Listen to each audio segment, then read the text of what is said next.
talk about Manchester United, and there is a lot to talk about here.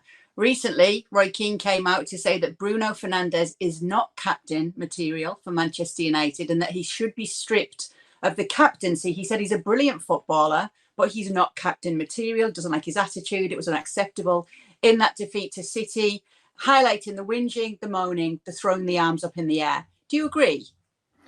I do. I don't think this is anything new. I think we've been saying here, and by the way, I've heard Roy Keane say that many, many months ago. So this is not something. Yeah, you look at his body language, but forget about his whinging and all of that, because this was interesting watching this game, for example. Because if you look at Manchester City, there are so many heroes, so many captains. Because you can right away say, if not him, whom, right? And although you could pick one or two, I suppose it's more about how many captains, how many leaders you have.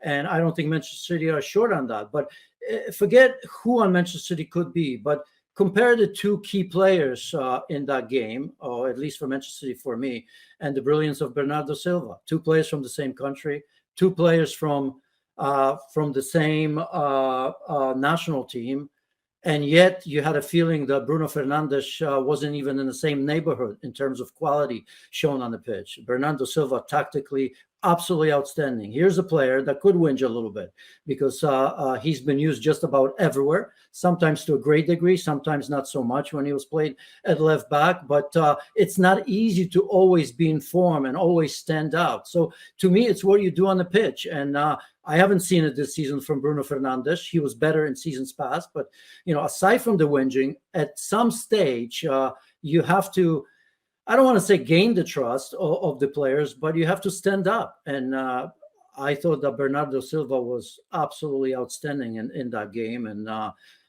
in my opinion, man of the match. And yet these players know each other very, very well.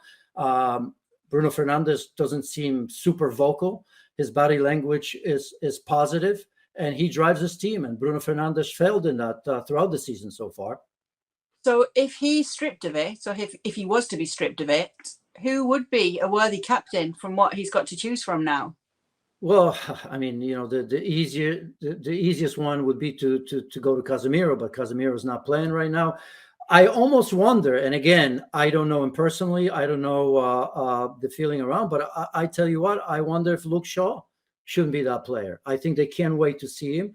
We've seen the issues they had at center back, which is nonsense. I'll get to it in a second. We remember last season how big of a role he played, not just as a left back, but remember the number of games where Ten Hag used him as a center back over the likes of